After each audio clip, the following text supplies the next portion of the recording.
Okay, so a lot of branding happened before actually panel discussion start, right? So request to all panelists, we also need to do our branding by using knowledge, insight, market intelligence, right? We are ready for that. So great. So this we have two panel. Yeah, this panel will focus on how do we leverage recruitment, how do we leverage social media as far as employer branding is concerned. I was going through the Google and checking what employee branding data says. So it says, business success is depend upon employer branding. 62% people says, the company actually. And then it says it make a really huge difference when 75% candidate join if employer branding is in a positive way. What does marketing for a sales actually? So I want to know from the audience how many of you belong to talent acquisition community.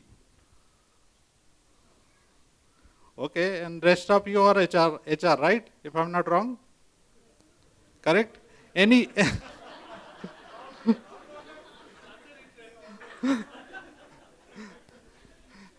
Okay, so let's go to the basic. Do you know what are the 7 P's? 7 P's of Philip Kotler? That is a basic of branding, right? So I was trying to understand, there are two things. One is employer. We all know who's employer, what is the definition of employer. We also need to know what is the branding. And branding definitely come from the basic, and that remind me of the 7 P's. Yeah? So how do you, I can remember only up to 5. Yeah. Product pricing, place, promotion, then personal evidence, and I think one more. Yeah, place. Yeah. Okay. Second dipstick I want to check. How many of you know values and mission, vision of your companies? Raise your hand. Slowly you are raising, which means thinking, right? 100% do you know? How many values in your companies which are there on the wall and somewhere published? We don't know actually, really, correct? Up to 70% people don't know what are the values. And that is directly related to the branding. Do you know the turnover of your company? And do you sell it to your candidate, or do you remember when you get an increment? Yeah, so these are actually related terminology, we can call it, Okay, so we have dynamic HR leader, and moderator job is very easy. Ask the question and they will share the insight and knowledge. Okay, so I will keep throwing some data in between. While we are talking, so a lot of great resignation happening. At the same time, recession is started. And we had throughout the day, there was a session of the universities and vice chancellor and so many campus people. And we have seen campus offer being withdrawn. Okay. And then reskill, upskill, we are saying then geopolitical movement, startup hiring is happening. And then we talk about the employer branding. Yeah. And I wonder, why do we use the word as an employer? Correct. That's another food for a thought. Why it is called employer branding? Whether employer does anything or not, I don't know. And if you don't do anything, that itself is also called branding, right? Correct. It's more to do with self and personal branding, Okay, so before I do anything else, let me tell you, I will come more often to audience to pick up the question rather than I will go in a predefined format. So my first question will go to Anuradha and Vinay right now is, how does employer branding contribute to the business success through the recruitment branding? And that's another my pain area. Yeah, Anuradha, another pain area, that why do we limit employer branding to only the talent acquisition? It's like, selling a hot cake to the candidate, but people who are working inside the company, we don't care about them. Yeah, right. Correct. So I repeat the question, how does employer branding contribute to the business success through recruitment branding, which are important element or measured by, long question, I don't know who has written. And given that we have two different types of attraction model, we have defined a different types of employer branding strategies for these two roles as well. So that said, and these are very, very important roles for us as an organization. That said, it's very important for us to kind of identify these through different ways to the organization and get them on board at the fastest time possible. So hence, that would bring us more revenues to the organization, and it also helps us reducing the cost per hire. And that's the way we look at employer branding and specifically the talent branding, I would say so. What we do as a branding for organization in terms of our products is way different versus what we do branding for employees is little more different. So these are two different types of brandings we do.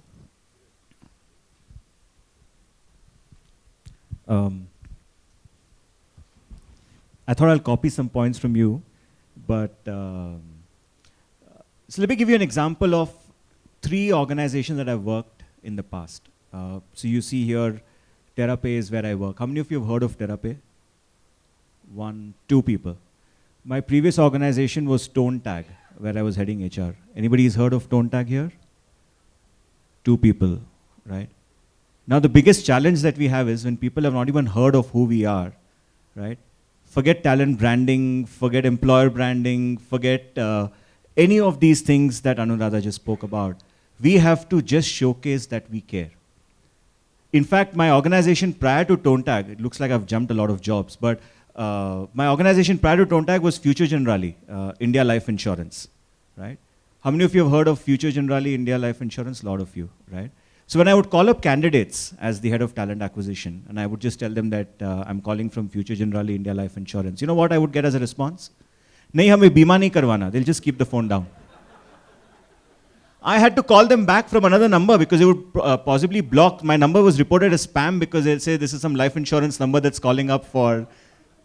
Now, imagine when you have to brand your organization in a situation where people do not even know who you are, right? That's the toughest part. So there are only 2 or 3 things that I've done which has helped me hire talent. How many of you in the startup ecosystem here? Anybody from, right?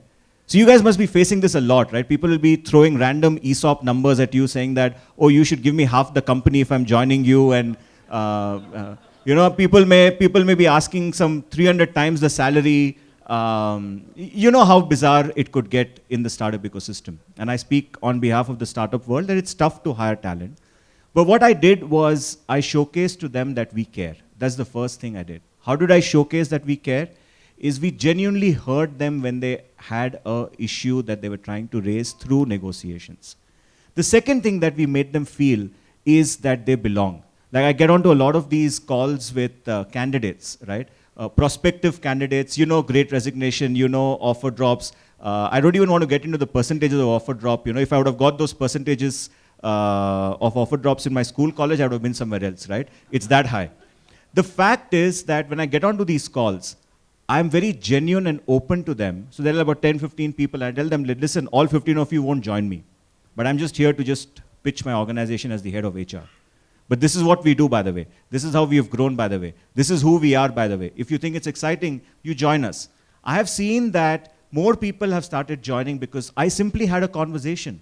Forget bots, forget apps, forget moodometers, forget elaborate goodie bags, right? The minute they saw me having a conversation, I could attract them better into my organization. So I had that conversation where I made them feel belonged, right? If you make them feel cared, if you make them feel belonged, it helps. And I use crisis as storytelling. As startups, you have a lot of crisis. I'm very proud of telling how we have crisis. For example, my current crisis, and I talk about it to my candidates. We have a 150-seater office. We are about 333 people. I'm just building another office. I've hired chairs on rent and I've rationed people to come on different dates. And I tell people that, listen, by the way, we don't have place in our current office. We have rented chairs. And we laugh about it. But that makes them feel that we are genuine. Helps me attract talent. Helps me build the brand. So the brand I build is genuine brand, and which is why people come on board. So these are 2-3 things that I do in the startup world. I hope it helps you. Yeah, thanks, Vinay. Thanks, Anuradha. So what I'm learning, you know, one is, you know, if you don't want to do employer branding, work for a big company. Like he did the checking, okay, how many of knows his two companies, right? Okay, and especially the startup. And the other thing, obviously big organization don't need branding. So, and recruiter need to work for those kind of product, especially companies, the nature of business, where if somebody is saying, okay, if making a call to the candidate, I'm calling from future generally, so candidate will say, boss, I don't need policy, right? So please decide, where you want to work for which kind of business. So this turnaround will be higher, right? Just one point on a lighter note, right?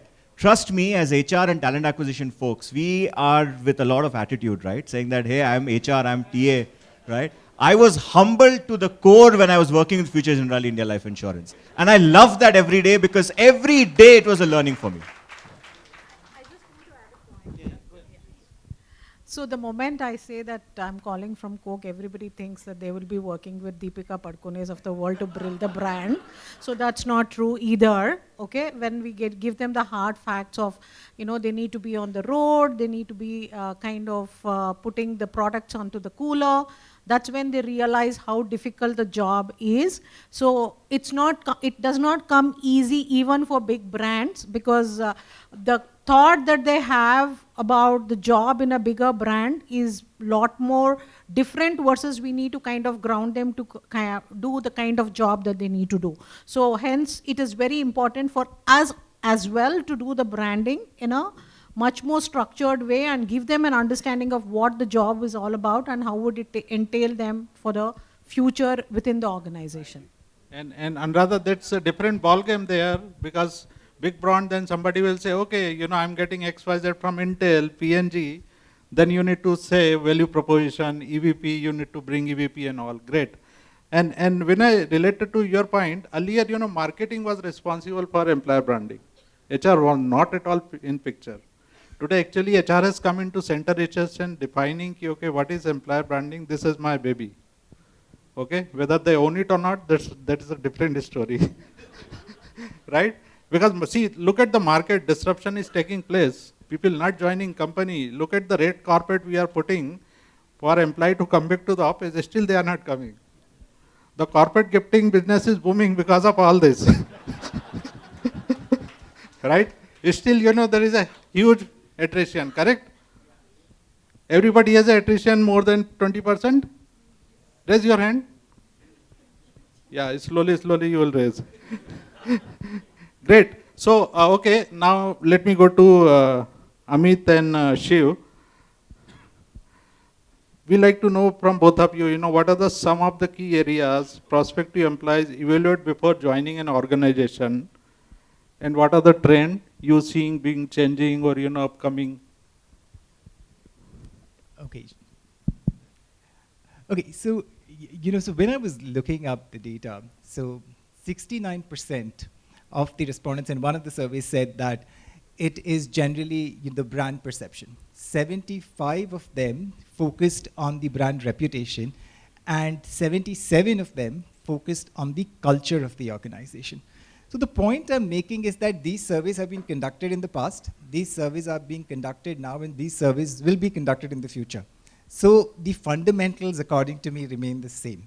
We can have fancy stuff put up on LinkedIn, we can speak about anything, but the fundamentals about the culture of the organization still remains. Now, having said that, one may argue that millennials and Gen X, Gen Y, and the other generations which are entering the workforce. Now the context is changing, but the fundamentals still remain the same, and I'll put it in context for you. Now, when I speak of culture, what are the various elements that we speak of? For example, if I refer to culture, it could be about, like when I was mentioning belonging, and I think you alluded to it as well. I mean, that still remains the same. So if we are able to look at it in that context, it was not different earlier, it's going to remain the same now, it's going to be the same in the future. Or if we were to speak about DEI, or diversity, equity, and inclusion, it's the same. People wanted to be included in decision making in the past, they will want that in the future as well. But the context is different right now. Now, when I keep saying context, the context that we need to understand is that the generation right now, and I think a lot of speakers alluded to it as well, is people want to retire early, people want to start start, their own businesses, so on and so forth. So they have limited time in the corporates. So they want options for personal development and growth. So, and they want to do that quickly. They want to do it here and now. So from that perspective, according to me, nothing has changed. The fundamentals remain the same. It is about ensuring that we do that well. And even if we do surveys later in the day, it's going to come up with the same thing. You look at anything, what the employees are looking for, culture ultimately comes up in the top 5. So I'd say that it remains the same, the culture piece of it, and that's what we need to be speaking about. The context may be different. So before Amit starts sharing, I will come to audience now to take some question. Yeah? Yes, Amit. So before I start, again, I'm just stealing your thunder. How many of you go to a restaurant without looking at Zomato these days? So I'm asking a negative question. You don't look at Zomato. Okay. So 1, 2, 3, 4. Yeah, but I think majority do, right? And the reason I asked is Glassdoor is like Zomato, right? Whether we like it or not. Okay? And what I'll do is I'll quickly look at some 2 or 3 strategies. I'll connect it to the question that you asked, saying what are the people looking for in your employer. And so one of the things, I work for a cyber security company. We are very well known in our own space, but obviously we are not well known to others, just like he said, right? So we realized we had decent Glassdoor scores. It was 3.5 plus or 3.8 plus or whatever, but we still thought there are always layoffs. Somebody has been laid off or asked to leave because of performance issues, and those guys were leaving a lot of bad comments. And negative always sort of, it gets magnified, right? So as a strategy, what we have done is we have worked on that specifically, because we realized, just like all of you guys are choosing restaurants based on Zomato, people are making decisions based on Glassdoor, whether we like it or not. We may sit in our ivory tower, but it's happening. So we did a specific strategy, and we can talk about it offline, what we did. And we found that there was a market increase in our sort of acceptance ratio. So that's something we have done. We are very high tech. Again, most of you are from high tech companies, or you have, especially if you are in Bangalore, you have a high sort of component of digital in a lot of businesses that you guys do. But we are high tech in our own ways. So we have tried to promote the geekiness quotient. And by that, what we mean is, we specifically show up in conferences. We encourage our employees to go to conferences where they are able to speak about what they are doing. And I think for any technology guy or any engineering guy, I think pride of what they are doing is very important. So just like for engagement, internal engagement, we do tech talks and stuff. I think engaging with prospective employees happens when you encourage your sort of engineers or even freshers to talk about what they are doing and help them participate. So that again is something, and we have again sort of measured how this is helping. So that's the third thing we are doing. Very quickly, in the diversity space, obviously we wanted to increase ratio of women, and again in our space we have very, very few women. And we did some questioning with women who were coming for interviews, and our XYZ competitor was sort of scoring higher. And so what we realized is presence of women in the panel was so important, right? Because were the women who were applying, first of all, the number is small. And then, if they don't see a panel, and sometimes our interviews are, especially if they are very deep interviews. So there are 4 rounds or 5 rounds and they have not seen a woman. That means they've already concluded in their mind that there's no woman here, and am I going to have friends in this place? And so with that insight, we started sort of working on that. We started building on panels internally because we want to showcase that. All right, so 3 insights for you. Hopefully it connects to the question you had. Yeah, so Amit, it also remind me of this, Sharma ji का बेटा यहाँ काम करता है, वो USA में काम कर रहा है, right? Okay, and that will bring the value proposition for XYZ. when you come back and do X, Y, Z, right? So this is how the perception. So I'm just trying to understand and relate to perception versus reality. Let me ask you, do you really care about employer branding when you go for an interview or when you decide, okay, I want to join this company? Do you really care about employer branding? Do you really try to understand these are the 7 pillars of branding of this company? How many times you really go to Glassdoor? For me, Glassdoor is just boardroom talk and PPT presentation. That the scoring, I think, it's only for us to make it and show it to the management. Do we really know candidate decide based on that? Is there data somewhere? So this is all, we have made some perception and assumption. Okay, yeah, this is happening. To some extent, it may be happening, and what we are thinking, it may be happening more than that. Yeah, but there is no proper data that, okay, employer branding is really touching this part of the world and ecosystem. Yeah. So I don't have data, but I have real examples. For example, I was hiring in Egypt and Morocco this year, and we have no presence there. I just had to hire somebody in each of these countries.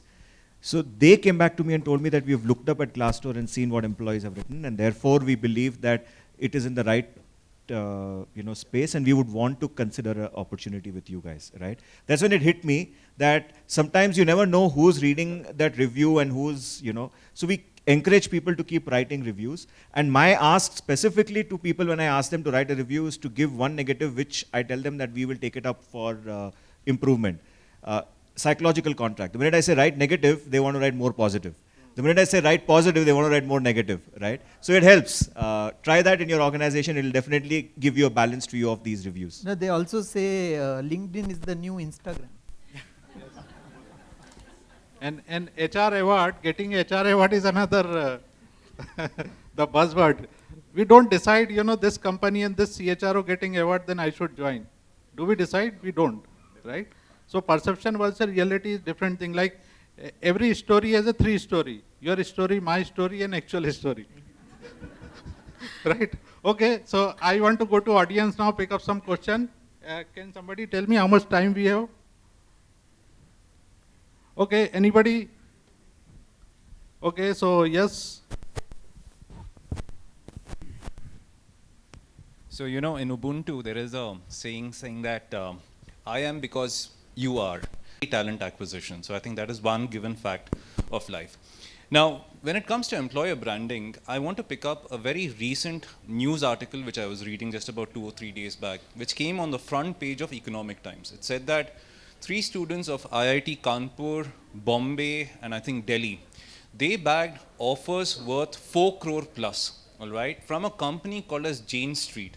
Now, as on date, I had never heard about Jane Street, but if a company like this comes to India and offers, 3 students a 4 crore package, which is the highest till date, I think if it has made it to the front page of Economic Times, there is some value in that news. The question that I wanted to put forth in front of you is, when you look at companies coming into India and offering such high packages at 4 crore plus, all right, what kind of an impact does it have on you when you are in that HR space, into the talent acquisition space? Does it put some kind of a pressure on you that, okay, compensation is going up, we ought to, strengthen our own branding, because it's not about a foreign company coming and, giving that offer. At the end of the day, we also have to retain talent within our organization. So while acquisition is one side of the problem or the solution, retention is also equally important. So what is your take on, companies coming and giving these exorbitant salaries, and how are you protecting your employees, your brand to this kind of competition which is happening over here? So higher salary really disturb the employer branding, or yeah? If my Java will come at 20 lakhs or 25 lakhs, right? 4 crores is far-fetched. This definitely impacts, and these are clickbaits, right? The reason why you're referring to this article is because it makes news. It's a big ticket item. Does it really impact? The answer is, yeah, it impacts in conversations. People expect that they'll get. But when you do interviews and you put them in through the process, they'll realize, okay, they have a long way to go to 4 crores. Let's settle at 40 lakhs, right? So it does impact. However, it's not a major impact. I mean, these are news articles. So Amit, it is same thing. Your story, my story, actual story. And I can say, Kaun banega crorepati, do they get actually crores? We all know that, right? In the entire process, yeah, in the entire process, budget of employer branding is always increasing. That's what I know, whether salary being increased or not, right? Okay, yes, you want to add something?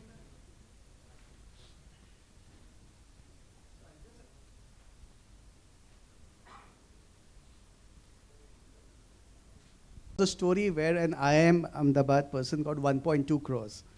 And I had a friend of mine who went into the depth of the story, and they found out that this person already had a 10 years experience.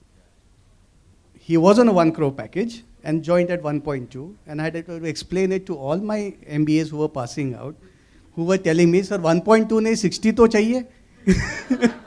So there is always another part to the story. And this crore people, they face lot of difficulty getting second job, huh? Yeah. Right? Actually, at one point in time, there was a technology company in Next, somewhere else, right? because they are already hired at a higher package, and they will not get jobs outside because rest of the market was at some other compensation bracket. So that's actually was their retention strategy, because they picked up the really bright candidate. So it's for us to kind of innovate what should be our retention strategy there. Yeah, so your retention strategy, in case you are getting crore, don't market, you are getting crores. Okay. You can minimize your salary, then go for the next job. Okay, anyone else? Yes, 1, 2. We'll take 2 more questions. Yeah. My question is to Anuradha. I think most of us are here from the IT or that kind of industry, right? But yours is a different sector. But how do you manage or get the best people for your, because yours is not like sitting in the cabin working in the AC rooms, but yours is actually in the field. But how do you manage and these frustrations, because it basically it comes to you. You may be sitting at the up level, but it will come to you sometime. Right? How do you manage that stuff? Okay, there is some amount of reverse engineering happening from our market to the technology companies. So people from FMCG go join Amazons and Flipkarts and Walmarts. But that said, yes, it is quite, I wouldn't say it is very challenging, but people who do apply for the kind of jobs, some amount of it has been digitized, so it can be done through digital world as well. But most of it, if they are on the street kind of ASMs or GSMs, they need to go and they understand what it is to be in the market. That's a different experience they get to do, because whenever we kind of look at sales people or even supply chain for that matter, we kind of give them an understanding of what the role is all about, right? I mean, they need to understand the deep into the role, and only then they are kind of hired. And we also look for deep expertise in these areas. So that is how we go about doing. And I used to work for an organization wherein I went about integrating. It was having an FMCG model, and they were also into selling of mobile phones, and we kind of I integrated them with Microsoft. When I was doing that work, one of the things, I was actually looking to hire salespeople. The best way for me to hire a salesperson is to go talk to the dealers, right? That's how I went about scouting the talent. They can throw me any numbers that they have achieved, but when I go talk to my dealers, they tell me how good they have been and which person is better to be hired, because it's just not the numbers they do, and it's also about what is their network, how can they get repeat business for me. That's what we look at, and that's the kind of strategies that we have when we are looking to hire people. So those are all the mechanics and methods that we use when we are interviewing candidates and hiring candidates in our kind of organizations. And dear friend, those who came for interview for a factory kind of, they were anyway working in a factory. Not like, they were working in a AC, then they wanted to work in a factory. Yeah? Yeah, great. We'll take one more question. Yeah. Okay. Hi, my name is Andrei Alyasov. I'm the co-founder of European Association of Employer Branding Agencies. and also the founder of a employer branding agency, which works with P&G and others. I was doing a research on employer branding practices in Asia. So we in association, we do research projects every year. And in the last couple of weeks, I've been doing research in India, and I found that in India, in employer branding, you mostly focus on remuneration things, like salary, like health insurance, like gifts, all other things like that. While in Europe, we mostly focus and believe that employer branding is not about money. It's everything else instead of money. And my question is, am I right? Yeah, I've done some research. We've spoken with 10 companies like Flipkart, EY, and many others. Or I may be wrong because I have not spoken to the whole market. So what's your opinion on that? Are you focusing in India mostly on like money and health insurance or something like that? Or you also focus on things which are not connected with money? Thank you very much. So in my role, I also do hiring in Europe. And of course, we hire in India. What you're saying is right. And that has to do with the maturity of the market. Some of the social security benefits, which obviously as part of the ecosystem, Europeans can take it for granted. They're all mature economies. But I also think that we will reach there in some time, right? As the market matures, we also see now youngsters. I saw on LinkedIn a great story of a girl who reached out to an agricultural startup. She called them, and you know that story is now it has gone viral. And I was amazed that this youngster, she called up and she said she persisted. So I think the more the market changes, the more disposable income comes to people. They are comfortable financially. I think we will go towards where European employees or prospective talent, what they look for. Lot of respect for European talent. They are very good. Especially any country that you look at, the work ethic is great. So we'll reach there. Some of the fundamentals don't change. It just manifests at a different level over a period of time. So if I may just add to that, that is, in addition to the fact that we don't have social security and hence there is, a lot of focus on remuneration for sure. But I've worked with IT organizations and I've worked with non-IT and I'm working, with a pharma organization right now. So I've seen a lot of difference in the way candidates approach this particular statement that you just made. So for example, in the pharma industry, Merck that I work in, most of the conversations are in terms of what's the contribution that people are making in developing new drugs. I mean, if that excites a candidate, then the conversation moves away from remuneration to the role content. So I've seen that shift from sector to sector. And on lighter note, the same company who's not paying in Europe, if paying here, still people don't join. Right? So in USA also, you don't get a increment at double digit, 1 or 2%. The same company need to give the increment up to 30% here, and still people leave after taking an increment. Great. Okay, so last question. Yeah, I will come. I have one question to panel.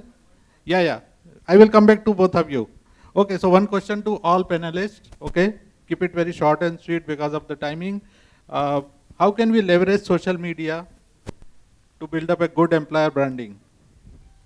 Sure. So I can, give it a shot. So, while my panelists, co-panelists will speak about the different, strategies, but then what I wanted to focus on is the point that everybody is using social media, LinkedIn, Facebook, Instagram, you name it, internal, external, everything. But one thing that we are missing out perhaps is on customization. We get customized responses on Instagram, the moment you say, hey, I need to travel, or I need, something, I need to go drinking outside. But that is currently not available. And while we've made a lot of investments in social media, but I don't think, we've made enough investments in customization. And I think that is where we need to be headed, while social media is going to continue, just the way it is. I think in my view, if employees start writing stories, and if the HR leaders can get employees to write stories instead of them writing stories, that's when you will actually start leveraging the brand and create a brand that people would want to join. So we need more and more employees to be advocates and not just the HR or talent acquisition folks. And during COVID, we have seen most of the companies, CEO, leader, they were actually, I can call it over marketing their process, policies, the good thing actually. The good thing, done by the organization, they were posting on the social media because during the COVID, that was only the medium to reach out to the community, people and everyone. Yeah. I think, yes, social media is going to be there. There's no doubt about it. But as Vinay said and Shiv said, it's all about how do we leverage it, and rightfully so. Employee stories and stories from all generations, right? I mean, that's very important. And how do we actually curate that for them? How do we help them build that narrative for themselves? That's very important. And how do we train them to be the brand ambassadors of organization? That's very, very essential. And we do have programs that we do to kind of create brand ambassadors for the organization. So those trainings for employees are very much needed. So that kind of takes a next level to bring in more newer candidates to us. And they only come because of the stories of existing employees. So quickly, again, building on the Glassdoor story, I think, and based on what Parag you said, sorry, Vinay. I think what we did was we specifically went around asking for positive stories, because it's a human tendency that negative gets blown up. And so we went around and specifically looked for stories which were positive, and we had to do a lot of encouragement with people. And by the way, our ratings were good. So, it was not as if our acceptance ratio was rock bottom or anything. But, even to sort of make that difference, and we found a huge difference. I mean, we almost improved our acceptance ratio by about 5 to 10%. So being purposeful about this is very, very important. If you think that it'll just happen, or I have an employer branding manager and he or she is just going to do something and they have a budget, I don't think that helps. You need to measure what's happening. You need to sort of look at what is the impact and go about it in a very purposeful way. So quick follow-up question, keep it again very short. Who should own employer branding? Okay, don't tell me, it's a teamwork, both of us can manage. Who should own? HR, marketing, leadership, CEO? I think as an organization we need to own. Okay, it's not any one person's job. Yes, it can reside with the HR because HR owns the content of the organization, so it can reside with, but it is a collective effort from the organization. Amit? So marketing, no problem. I will influence that person. Okay, yes. So the day we move from marketing, HR, CEO's office, branding, and move to employees owning the brand, and if everybody is able to tell the same story that a marketeer or an HR professional could say, that's the day your employer brand has been created. So in my view, it's the employees.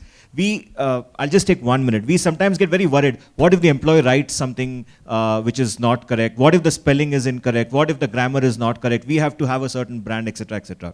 Let me tell you, raw is the new finesse, right? If it is raw, people will find it more appealing. And in one of my organizations, when we had to lay off, we took a call that when we announce the layoffs, we actually did a town hall, we announced layoffs, and then we had individual conversations. We took a bold step.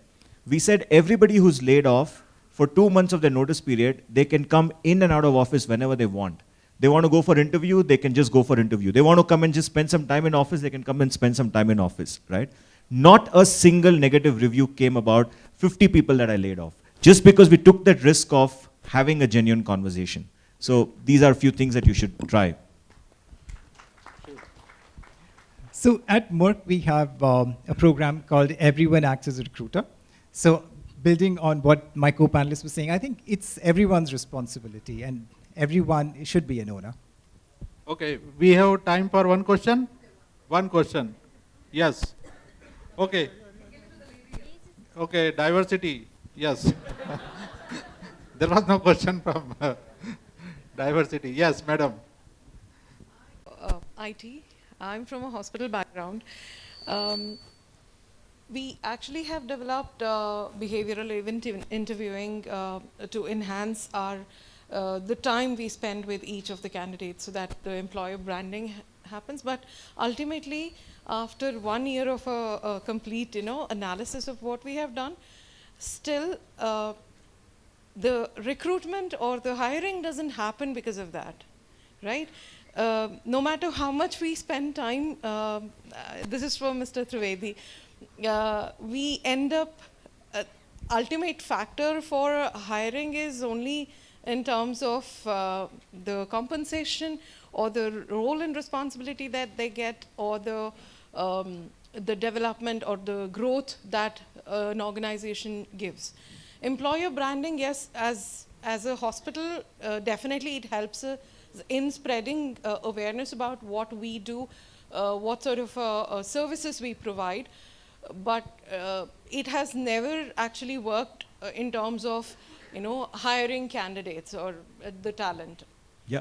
So I don't think any of us think that employer branding will suddenly get us more candidates to apply for the job. Like Anuradha was mentioning, if they're applying to Coke, they think they'll work with Deepika Padukone, right? It's another level of problem. Versus a startup like mine, they've not even heard the name.